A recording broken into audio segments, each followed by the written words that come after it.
তো এক লাফে গলায় উঠে গেল। গাড়ির ভিতরে ২০টিরও বেশি সাপ হামাগুড়ি দিচ্ছে, কিছু ড্যাশবোর্ডে, কিছু সিটের মাঝে, কিছু মেঝের ম্যাটের নিচ থেকে বের হচ্ছে।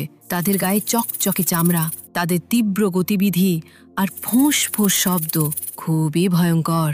খলিলের চিৎকার বেরিয়ে আস্তে আস্তে গলায় আটকে গেল। তার শরীরে আর শক্তি নেই, ভয়ে মাথা ঘুরাচ্ছে। সে এক পা পেছনে সরে গিয়ে দেয়ালে ঠেস দিয়ে দাঁড়িয়ে কোনো মতে নিজেকে রক্ষা করল। জয়নব দৌড়ে বেরিয়ে এলো। কি হয়েছে? তারপর খলিল কাঁপা কাঁপা আঙুলে গাড়ির দিকে ইশারা করল। জয়নব ভিতরে উকি দিয়ে সাথে সাথেই পিছিয়ে এলো। আস্তাগফিরুল্লাহ, এটা তো মারাত্মক হয়ে যাচ্ছে। খলিল কাঁপা হাতে মোবাইল বের করল, তাৎক্ষণিকভাবে সিসিটিভি অ্যাপ খুলল। সে রাতের পুরো রেকর্ডিং আগে পিছে টেনে দেখল, প্রত্যেকটি কোণ থেকে পর্যবেক্ষণ করল, কিন্তু কিছুই পাওয়া গেল না। না কেউ এলো, না কেউ গেল। গ্যারেজের দরজা পুরো রাত বন্ধ ছিল, না কোনো ছায়া, না কোনো শব্দ। সাপগুলো এলো কোথা থেকে, কিভাবে, কখন, কোন ফাঁক দিয়ে, কি জন্য? এখন সন্দেহ বিশ্বাসে রূপ নিল। এটা সাধারণ ঘটনা নয়, এটা এমন কিছু যা মানুষের বোধগম্যতার বাইরে। জয়নব বলল, এটা জাদু নাকি কোনো পরীক্ষা? কিছু তো আছে যা আমরা বুঝতে পারছি না। খলিল ক্লান্ত কণ্ঠে বলল, যদি এটা কোনো জাদুর খেলা হয় তবে তো খুবই বিপজ্জনক, আর যদি এটা আল্লাহর পক্ষ থেকে কোনো বার্তা হয় তবে আমি এখনো অন্ধ। সেদিন খলিল বাজারে যায়নি, দোকানও খোলেনি। দুপুরের দিকে পাড়ার কিছু লোক এসে খলিলের খোঁজ খবর নিল। তারা আবার সাপ বের করতে সাহায্য করল। লম্বা লাঠি, বাঁশ আর জাল ব্যবহার করা হলো। খুবই কঠিন কাজ।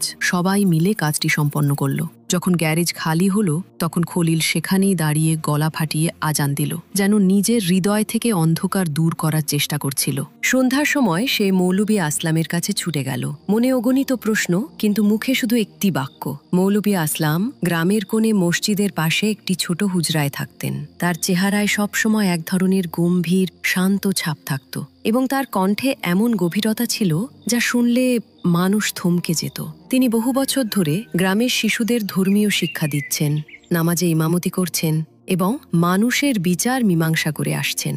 কিন্তু আজ যখন খলিল তার হুজরার সামনে খালি পায়ে, নিচু মাথায়, ভেজা চোখে এসে দাঁড়ালো, তখন মৌলভী সাহেব গভীর চোখে তাকিয়ে বললেন, এসো খলিল ভাই, বসো। কি বলতে চাও বলো। মৌলভী সাহেব, এসব কি হচ্ছে আমার সাথে? কে আমার সর্বনাশ করতে চায়? কি চায় আমার কাছে? আমি খুবই অস্থির, হৃদয় ভার হয়ে আছে, নিঃশ্বাস বন্ধ হয়ে আসে। এই সাপ, তাদের আসার কারণ বুঝে উঠতে পারছি না। মৌলভী সাহেব নরম স্বরে জিজ্ঞেস করলেন, প্রথম কখন এসেছিল? খলিল ধারাবাহিকভাবে, বলতে চাও বলো। মৌলভী সাহেব, এসব কি হচ্ছে আমার সাথে? কে আমার সর্বনাশ করতে চায়? কি চায় আমার কাছে? আমি খুবই অস্থির, হৃদয় ভার হয়ে আছে, নিঃশ্বাস বন্ধ হয়ে আসে। এই সাপ, তাদের আসার কারণ